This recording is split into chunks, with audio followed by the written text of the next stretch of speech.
तो हमें सबसे पहला काम जो परमेश्वर कर रहा है उसके लिए प्रेयर करनी है। आपको कलीसिया को यह बात समझ आनी चाहिए, क्योंकि हम लोगों ने क्या किया है कि हमने कलीसिया की मेंटालिटी कैसी बना दी है कि इस कलीसिया में आओ तो तुम्हें बरकत मिलेगी। कोई कहता नहीं इस कलीसिया में आओ तुमको असली प्रचार मिलेगा। हमने कलीसिया का माइंडसेट रॉन्ग कर दिया है, गलत कर दिया है। और कलीसिया हर समय यह ढूंढने में लगी है कि मुझे अच्छी चर्च, अच्छी बात है, मैं आपको बोलता हूं जीवित चर्च में आप आए हो, दैट्स गुड, लेकिन ये फर्स्ट स्टेप है। और लोगों ने अपनी कलीसियाओं को फर्स्ट स्टेप पर ही ब्लॉक कर दिया है। उन्हें लगता है हम आ गए हैं, दैट्स इट। ये दैट्स इट नहीं है, खत्म नहीं हुआ। जब आप किसी जीवित चर्च के साथ जुड़ते हैं तो आपको फिर उस दर्शन के साथ जो जीवित चर्च का है उसके विषय के लिए आपको प्रेयर करनी होती है, आपको बोना होता है, आपको काम करना होता है, आपको अपना फिजिकल गिफ्ट जो आपके पास है उसका प्रयोग करना होता है। तो परमेश्वर आपको बरकत देता है। परमेश्वर देखता है कि मेरा दर्शन था, मैंने अपना दर्शन अपने दास को दिया, मेरा दास खड़ा हुआ, और जो लोग मेरे दास के साथ खड़े हुए यानी वो मेरे दर्शन के साथ खड़े हुए, अब मैं इनको बरकत दूंगा और आशीषित करूंगा। कितने मेरी बात को समझ रहे हैं? तो कलीसिया का ये पहला स्टेप था, आपको जीवित चर्च ढूंढना है।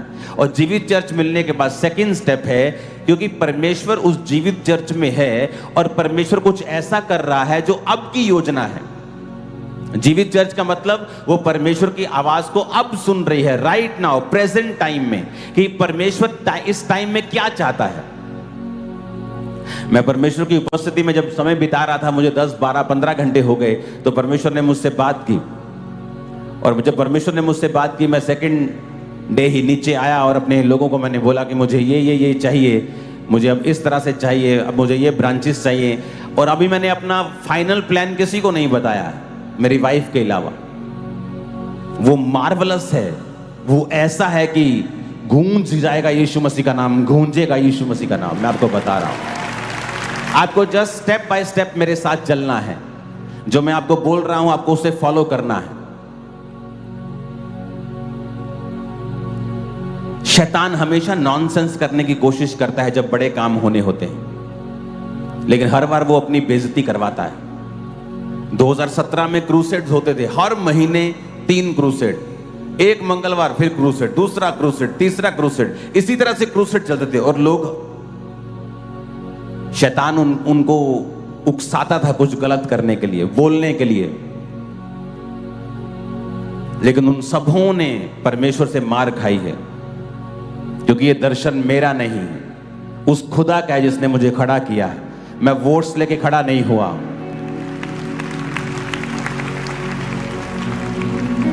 इतने क्रूसेड्स होते थे, इतने, और ऐसा नहीं है कि एक क्रूसेड था तो बहुत रश था और दूसरे पे होता नहीं था।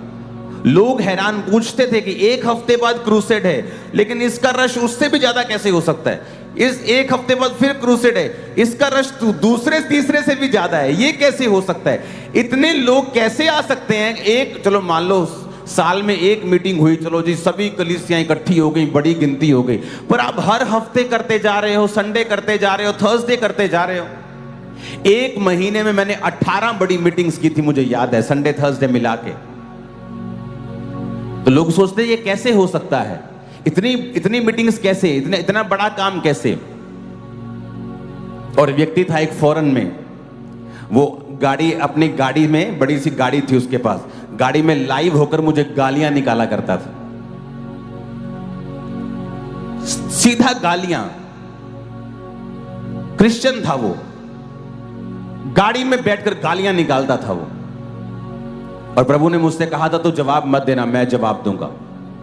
और मैं क्रूसेड पे क्रूसेड, मीटिंग्स पे मीटिंग्स, वो गालियों पे गाली। उसी गाड़ी में उसका एक्सीडेंट हुआ, 9 महीने आईसीयू में रहा, कीड़े पड़ गए बॉडी में, और फिर मरा वो। और बड़े कमाल की बात बताऊं, आज तक मैंने उसकी एक भी वीडियो नहीं सुनी, वो उसने क्या कहा मुझे। इतना मालूम था गालियां निकालता है, कुछ बुरा बोलता है। इमेजिन करो अगर मैंने उसको देखा होता तो मेरा टाइम वेस्ट होता, क्योंकि मुझे एंड मालूम है इन लोगों का एंड क्या है। सिर्फ शर्मिंदगी के अलावा इनको कुछ नहीं मिलेगा। आपको अपना काम करते रहना है। एक हायर कॉलिंग परमेश्वर ने आपको दी है, एक बड़ी कॉलिंग परमेश्वर ने आपको दी है। हालेलुया। तो हमें यह देखना है कि कलीसिया की मेंटालिटी ऐसी ना हो कि कलीसिया सिर्फ लेने के लिए चर्च में आती रहे, कि हमें अच्छा वचन मिल रहा है, हमें हीलिंग मिल रही है। नो, ये आपका हीलिंग डिलीवरेंस इस चीज के लिए है कि आपका विश्वास परमेश्वर के वचन पे टिक जाए। उसके बाद जब आप घरों में जाएं, आप प्रार्थनाएं करें कि हमारे स्पिरिचुअल अगुवे ने क्या कहा है प्रार्थना करने के लिए। अच्छा, ब्रांचेस, प्रभु जी ब्रांचेस पे तेरी दया हो। विरोध को हम डांटते हैं, शैतान को हम डांटते हैं। सब फाइनेंशियल परमेश्वर इंतजाम करे। और क्या है, अच्छा मीटिंग्स होनी है, अमृतसर में बड़ी मीटिंग है, प्रार्थना करते हैं। फिर चंडीगढ़ में बड़ी मीटिंग है, प्रार्थना करते हैं। आपको ये चीजों के लिए प्रार्थना करनी होती है। और जब आप परमेश्वर आपको देखता है कि आप उसके किंगडम में एक पार्टनर बन गए हैं। पार्टनर सिर्फ पैसों से नहीं बना जाता। मैंने कहा पैसा जरूरी नहीं है, पैसा सेकंड नंबर पे आता है, थर्ड नंबर पे लगा लो, उससे भी नीचे कर दो। पहले नंबर पे प्रार्थना आती है, उपवास आता है। उपवास प्रार्थना जो आप चर्च के लिए, चर्च के अगुवे के लिए, विजन के लिए करते हैं। और उसके बाद जब आप बोते हैं, बाइबल कहती है कुरनेलियस को परमेश्वर ने याद किया। पता है क्यों? कहता तेरी प्रार्थना और तेरे दान याद किए गए हैं। आप कभी देख लेना, जो विश्वासी, जो पास्टर प्रार्थना करने में और दान करने में आगे रहता है, दुनिया कुछ भी कर ले उसको हमेशा आगे ही देखती है और वो और आगे हो जाता है। कारण क्या? क्योंकि वचन पूरा कर रहा है। बहुत से मैंने विश्वासी देखे हैं प्रार्थना में आगे हैं, दान में पीछे हैं, वो भी सही नहीं। बहुत से विश्वासी देखें दान में आगे हैं, प्रार्थना में पीछे, वो तो बिल्कुल सही नहीं। तो एक विश्वासी प्रार्थना में भी आगे होना चाहिए और दान देने में भी आगे होना चाहिए। उससे क्या होता है, प्रार्थना आत्मिक चीजों को कवर कर देती है और जो दान है वो शारीरिक चीजों को कवर कर देता है। अगर आप प्रचार करने जाएंगे वो आत्मिक है, आत्मा की बातों का है, लेकिन अब आत्मा में प्रचार तो करेंगे, लेकिन आपको माइक भी चाहिए जो शारीरिक है, आपको साउंड भी चाहिए जो शारीरिक है। इसलिए कहा जाता है कि पैसा बुरा नहीं है, पैसे का लोभ बुरी चीज है। अगर धर्मी के हाथ में पैसा है तो वो परमेश्वर के राज्य को स्थापित कर सकता है, बड़ी बेदारी लेके आ सकता है। मैं आपको बता रहा हूं। तो मेक श्योर धर्मी का पैसा परमेश्वर के कामों के लिए हो। मुझे पैसा मिल जाएगा क्योंकि मैं बड़ा घर बनाना चाहता हूं, ठीक है, लेकिन आप क्या खुदा का काम करना चाहते हैं? अगर आपका काम, आपका दर्शन सिर्फ पैसा घर बनाना है और खुदा का कोई काम करना नहीं, तो आप एक सांसारिक व्यक्ति हैं, आप मटेरियलिस्टिक हैं, आपका ध्यान संसार और संसार की वस्तुओं के ऊपर है।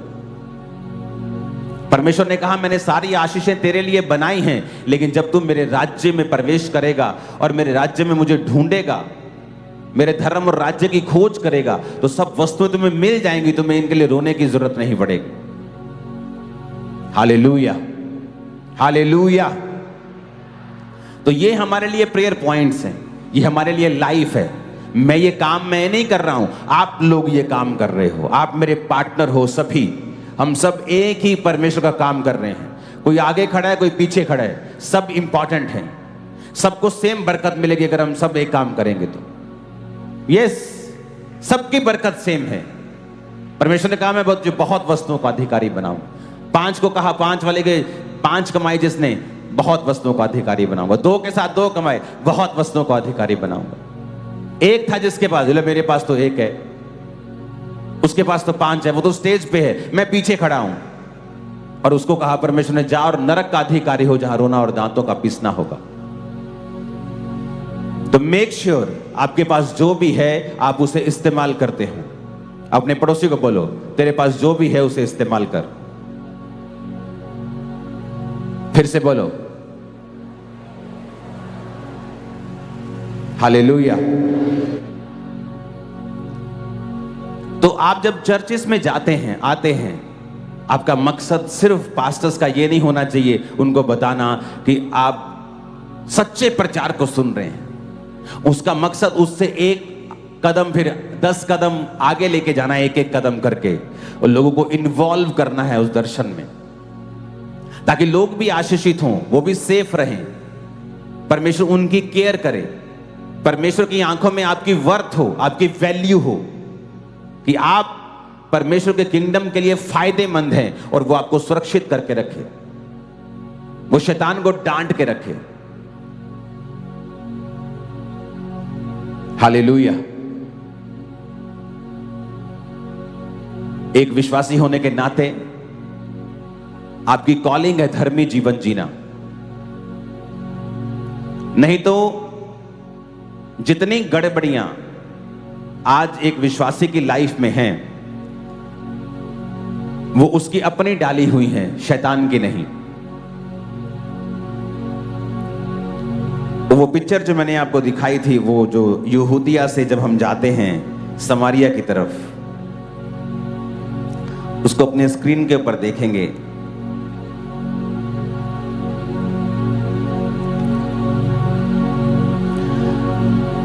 तो मैंने ये वचन क्रूसेड पे दिया था, आज मैं थोड़ा उसको खोलूंगा। नीचे यहूदिया है, जूडिया जहां लिखा है। अगर अंदर आपके पास मार्कर है तो उसको मार्क कर देना ब्लैक के साथ। वो देखो नीचे क्या है, जूडिया, जिसे हम यहूदिया कहते हैं हिंदी में। कैमरा मेरे पीछे खड़े हो जाओ जरा, ये देखो इधर, ये है यहूदिया, ये नीचे कौन है यार अंदर, ये कौन है अंदर, ये मेरे को दिखाए। ए लड़के, अनपढ़ है तू क्या, तेरे को इंग्लिश नहीं आती? ये यहूदिया है जो मैं बोल रहा हूं, तुम्हें मुझे दिखा सिर्फ। ये देखो, ये है, जूम कर दे इसको कैमरामैन। क्या है ये? यहूदिया, और इसके ऊपर है गलील।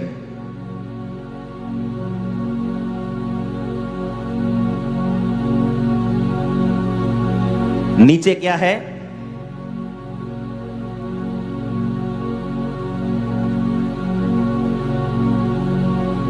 ये है यहूदिया, ये है गलील। और यीशु मसीह को यहां से यहां जाना है तो बीच में आता है समारिया। और आपको मालूम होना चाहिए समारिया में कौन लोग रहते थे जो परमेश्वर के लोगों से नफरत करते थे। क्यों नफरत करते थे? क्योंकि उन्होंने परमेश्वर को त्याग दिया और छोड़ दिया। क्यों छोड़ दिया? यीशु मसीह के जन्म से 700 साल पहले, अब मैं आपको बताता हूं कि ऐसा क्यों, इतनी बड़ी गड़बड़ी, आप लगा लो कि नेशनल लेवल की गड़बड़ी कहां से आई। जो लोग पाप को कुछ नहीं समझते ना, मैं उनको बताता हूं कि ये कितना बड़ा असर डालता है एक देश के ऊपर, एक व्यक्ति के ऊपर। यीशु मसीह के जन्म से 700 साल पहले की यह बात है, और यह शुरू होती है दाऊद से। जब दाऊद ने पाप किया तो उसको परमेश्वर ने एक श्राप दिया था कि मैंने माफ तेरे को कर दिया, तूने गलती की, मैंने माफ किया, पर तेरे घर से तलवार नहीं हटेगी। तो दाऊद ने जब अपने बेटे सुलेमान को राजा बनाना था तो उससे पहले दाऊद के 2 बेटे मर गए थे तलवार के साथ। अगर आप ध्यान से देखेंगे तो एक पहले और एक बाद में, एक दाऊद का विद्रोही था और एक सुलेमान का, और दोनों मर गए थे। अगर आप हिस्ट्री की बुक्स पढ़ेंगे और आप अगर राजा की पुस्तक पढ़ेंगे पुराने नियम में, उसका 17, 18, 19 पढ़ेंगे अगर आप, तो आपको एक थोड़ी सी हिस्ट्री आपको बाइबल में मिलेगी उसकी, और उसको आपको मैच करना पड़ेगा दूसरी बुक्स में जाके कि हुआ क्या था। जब दाऊद ने पाप किया और उसके बाद सुलेमान भी पापी बना और उसने बहुत सारी स्त्रियों को बिहा कर परमेश्वर के पीछे चलना छोड़ दिया, तो उससे परमेश्वर के राज्य में 2 फाड़ आया, पार्टीशन हो गई। जब जब आप परमेश्वर में पवित्रताई में चलते हैं, आप बढ़ते हैं, और जब जब आप पवित्रताई को कम करते हैं, परमेश्वर आपको कम कर देते हैं। तो उस समय जो राज्य था, परमेश्वर के पाप के सामने पाप करने के कारण उस राज्य में फूट पड़ गई, क्योंकि जब असीरिया के राजा ने उन पे अटैक किया तो जो सामरिया था वो अलग हो गया और यहूदिया और जो ऊपर गलील का राज्य था ये अलग था। यहूदिया और गलील के राज्य के लोग आपस में मिलते थे और समारिया के लोग जो थे वो अलग हो गए थे। कारण अगर आप पीछे ढूंढने जाएंगे, ये तो यीशु मसीह के समय की बात है 2000 साल पहले की, लेकिन ऐसा हुआ क्यों कि समारिया के लोगों से यहूदी लोग अपना कोई भी नाता नहीं रखते थे। इसलिए प्रभु यीशु मसीह ने जब कहा था मुझे पानी पिला, तो वो कहते थे तू यहूदी होकर मुझसे पानी क्यों मांगता है, क्योंकि यहूदी लोग हमारे साथ कुछ भी व्यवहार नहीं रखते, वो हमसे नफरत करते हैं। जब परमेश्वर को यहूदिया से गलील जाना होता था तो बाहर से बाईपास होकर जाते थे, बीच में से होकर नहीं जाते थे। लेकिन यीशु मसीह बीच में होकर गए, वो एक अलग बात है। उसने अपनी रेपुटेशन की परवाह नहीं की, लोग क्या कहते हैं परवाह नहीं की, और उस औरत को बचाया और सामरिया को बचाया, वो एक अलग विषय है। लेकिन मैं आपको बता रहा हूं आज कि ऐसा हुआ क्यों। ये शुरू हुआ दाऊद के पाप से, ये शुरू हुआ सुलेमान के पाप से, और पाप के कारण जो दो फाड़ आया, विभाजन आया, टूट आई, उसकी वजह से ऐसा हुआ था। बहुत से विश्वासी हैं ले हैंड बोलेंगे हमारा करो, लेकिन खुद अपनी जिंदगी के पाप कभी खत्म नहीं करेंगे। उनको ये पता ही नहीं है कि जो मैं पाप कर रहा हूं, मैं अपने नौकरी पे जा रहा हूं और मैं चोरी कर रहा हूं, उसको पता ही नहीं है ये पाप है। लेकिन वो जब बीमार होता है, जब गड़बड़ी होती है लाइफ में, जिंदगी में, घर में फूट आती है, बनती नहीं, लड़ाई होते हैं, झगड़े होते हैं, फिर वो खड़ा होता है प्रेयर लाइन में कि हम पर प्रार्थना करो, शैतान हमारे साथ ऐसा कर रहा है। वो शैतान नहीं कर रहा, वो उस पाप का परिणाम है जो आपने अपनी लाइफ में किया है। तो सुलेमान के पाप ने परमेश्वर की ग्रेस को खत्म कर दिया। तो परमेश्वर ने क्या कहा, प्रभु ने कहा मैंने दाऊद को वायदा किया था कि तेरा इतना दिल अच्छा है, चाहे उसने एक गलती की, प्रभु ने माफ किया, उस गलती का असर हुआ वो बात अलग है, लेकिन प्रभु उसके दिल से प्यार करता था। प्रभु ने कहा था मैं तेरे बाद तेरे ही वंश को गद्दी पे बिठाया करूंगा। तो जब सुलेमान ने पाप किया तो प्रभु ने कहा अब तू जो अपने पिता दाऊद की तरह मेरे साथ नहीं चला, पर मैं जो अपने दास दाऊद से प्यार करता हूं, इसलिए मैं सारा कुछ तो तुझसे नहीं लूंगा, लेकिन बहुत सारे गोत्रों को तुझसे लेकर तुझे सिर्फ एक गोत्र का राजा रहने दूंगा, उसके वंश को। तो परमेश्वर ने उसको कम किया, और उसके बाद भी ऐसी घटनाएं हुई कि परमेश्वर इन राज्यों के बीच में फूट डलती गई, और यहूदी भी कई लोग परमेश्वर से फिर गए, और सामरिया वही हिस्सा था, ये वही यहूदी लोग थे जो परमेश्वर से फिर कर अलग हो गए थे। आप देखो कितनी बड़ी सामाजिक प्रॉब्लम है ये, कि आपको जलंधर से लुधियाना जाना है और फगवाड़ा के बीच में वो लोग रहते हैं कि जो आप जिसे पसंद नहीं करते। फगवाड़ा के लोग आपको पसंद नहीं, लेकिन आपको बीच में से होके जाना है। उधर भी आपके लोग हैं, जलंधर भी आपके लोग हैं। कितनी बड़ी एक सामाजिक प्रॉब्लम है। और कारण क्या था? वो पाप जो सुलेमान ने और दाऊद ने किया, वहां से इसकी शुरुआत हुई, और वो आगे बढ़ता बढ़ता एक छोटा सा सांप एक बड़े अजगर के रूप में बदल गया। और विश्वासी को क्या लगता है कि एक छोटा सा पाप है, हमें इसका क्या, मैं चुगली करता हूं, हमें इसका क्या, पास्टर की खिलाफती की, हमें इसका क्या। अपने पापों से मन फिराएं, नहीं तो वो छोटा सा सांप बड़े अजगर के रूप में बदल जाएगा। एक विश्वासी को यह समझना पड़ेगा कि पाप का एक गहरा असर है और जो लंबा चलता है। जब तक आप इसकी माफी नहीं मांगते, प्रभु से मेल मिलाप नहीं करते, हमें लगता है हमें क्या फर्क पड़ रहा है, नहीं फर्क पड़ रहा है। वो इनडायरेक्टली आपके परिवार पर फर्क डाल रहा है, आपकी सेहत पर फर्क डाल रहा है, आपके बिजनेस पे फर्क डाल रहा है, आपके बच्चों के ऊपर फर्क डाल रहा है। आपको अभी नहीं मालूम होगा, लेकिन उसका फर्क नजर आएगा आपको, क्योंकि पाप की मजदूरी बाइबल कहती है मौत है। वो मौत फाइनेंस में हो, सेवकाई में हो, लाइफ में हो, मैरिज में हो, सेहत में हो, कहीं भी हो, लेकिन वो आएगी। जरूरी नहीं आप शारीरिक रूप से मर जाएंगे। कई मौतें ऐसी हैं जो शारीरिक रूप से मरने से भी बदतर हैं। तो एक विश्वासी को यह समझना चाहिए, क्योंकि जब आप वचन पढ़ते हैं यूहन्ना 4 उसके 3, तब वह यहूदिया को छोड़कर गलील को चला और उसको सामरिया में से होकर जाना अवश्य था। कि उस यहूदिया से वो गलील को चला, जाना है यहूदिया में, गलील को जाना है और सामरिया के बीच से होकर जाना है, क्योंकि यीशु मसीह चाहते थे, लेकिन यहूदी नहीं चाहते थे। यहूदी अवॉइड करते थे सामरिया को, बाईपास होकर निकलते थे। रीजन एक पाप।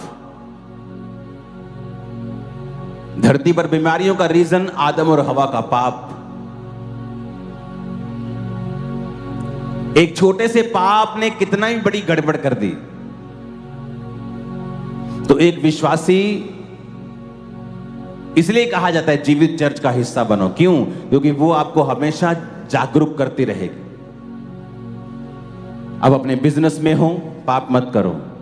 अपने काम में हो, पाप मत करो। अब अपने कॉलेज में हो, पाप मत करो, क्योंकि अभी शायद उसका असर आपको फील ना हो, क्योंकि आपने एक ऐसा बूटा, एक ऐसा पौधा आपने लगा दिया है जो आपको ऊंट कटारे, आपको वो कांटे देगा और वो आपको काटने पड़ेंगे, क्योंकि जो फल आपने लेना है उसके बीज आपने बो दिए हैं।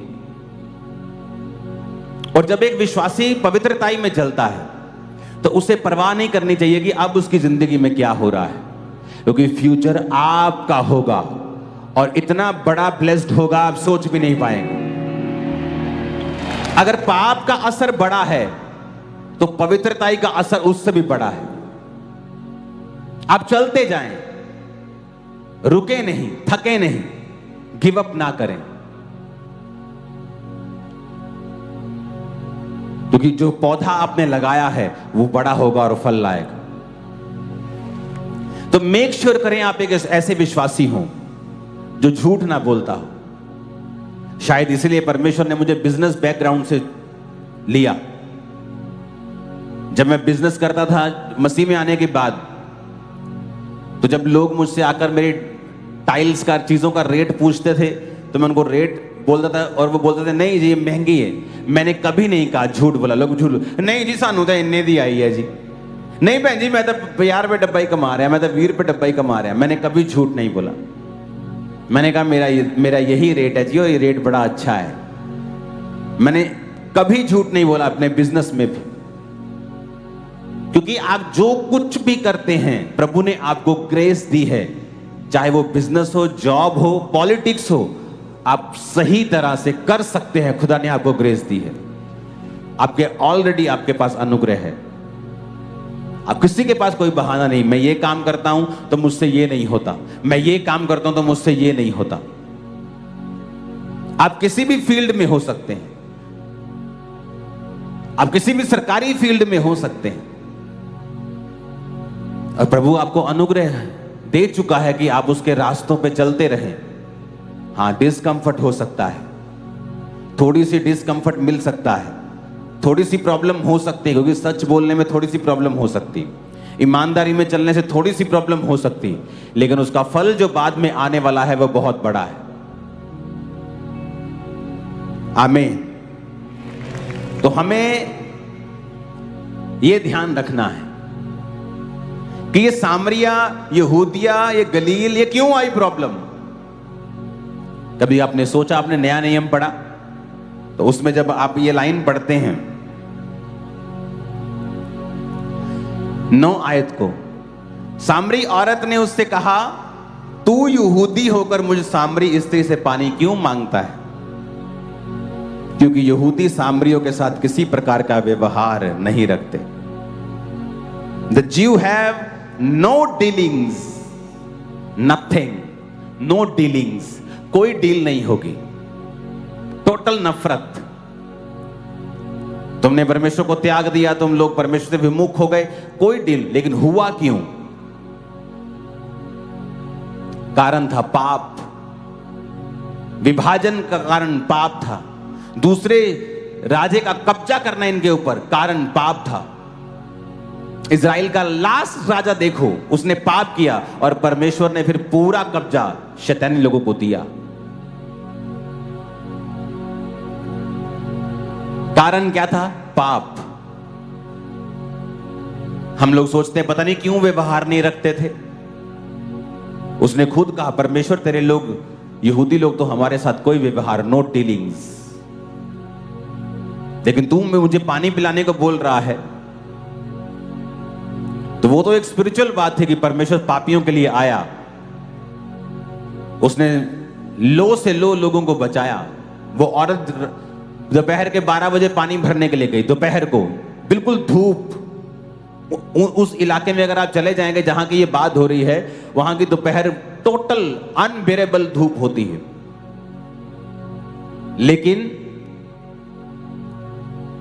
वो दोपहर को क्यों जाती थी? क्योंकि वो कैरेक्टरलेस औरत थी, समाज में उसका बहिष्कार था, कितने पति कर चुकी थी, समाज वाले दूसरी लड़कियां, दूसरी बहनें उसको अच्छा नहीं समझती, तो वो झुंड में जो सुबह पानी लेने जाती थी बहनें, वो उनके साथ भी नहीं जा पाती थी। वो तो एक स्पिरिचुअल मैसेज प्रभु ने दिया कि मैं पापियों को बचाने के लिए आया हूं। तुम जितने मर्जी बड़े पापी हो, मैं तुम्हें बचाने के लिए आया हूं। तुम जितने मर्जी गुनाहगार हो, मैं तुम्हें बचाने के लिए आया हूं। तुम्हें लोग प्यार नहीं करते, मैं तुम्हें बचाने के लिए आया हूं। लोग तुमसे नफरत करते, मैं तब भी तुम्हें बचाने के लिए आया हूं। वो एक स्पिरिचुअल मैसेज था। लेकिन ऐसा हुआ क्यों? वो पाप की वजह से था। पाप की वजह से विभाजन हुए। जब इजरायली परमेश्वर के साथ चलते थे तो प्रभु कहता था, वो सामने के देश तुम्हें दे दूंगा। इजरायलियों में कुछ विश्वास के कमजोर थे। वो कहते थे ऐसा कैसे हो सकता है? अरे उस देश के लोगों को देखो, 7-7 फुट लंबे लोग हैं, कच्चा खा जाएंगे हमको। और जो यहां के लोग थे इजरायली, जो उनमें विश्वासी थे, कहते थे यहोवा परमेश्वर उनको हमारे हाथ में कर देगा। और बाइबल कहती बड़े बड़े राजाओं को मार दिया। और जब यही इजरायली प्रभु से मुकर जाते थे तो छोटे छोटे राजा इनको हराते थे। कारण पाप। आपका पास्टर सुखी हो जाता है जिस दिन आप पाप करना छोड़ देते। क्यों? क्योंकि आपकी बहुत सी प्रेयर रिक्वेस्ट आपकी गलतियों की वजह से आपकी लाइफ में आती है।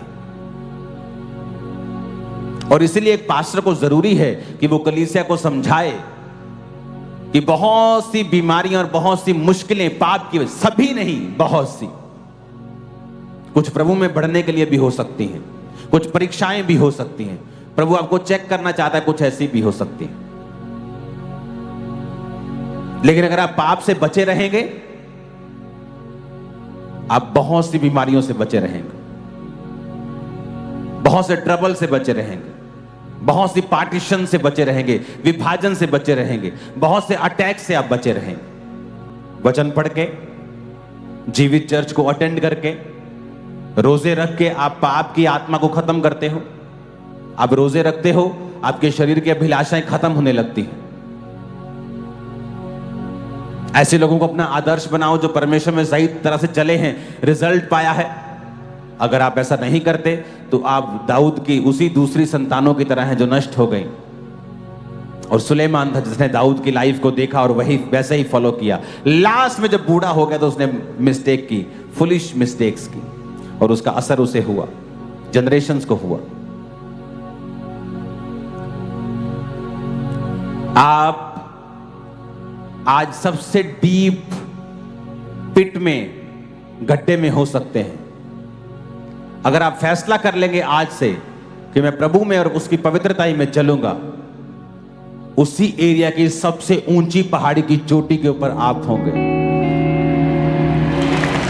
अगर आप फैसला कर लेंगे तो कोई आपको डाउन नहीं कर सकता। लोग सोचते हैं हम कुछ कहेंगे तो ऐसा कुछ नहीं होगा, मच्छर भी हिलेगा नहीं, क्योंकि आपकी बरकत यहोवा से आई है, आपकी इज्जत यहोवा से है, आपकी इज्जत प्रभु में चलने से आई है।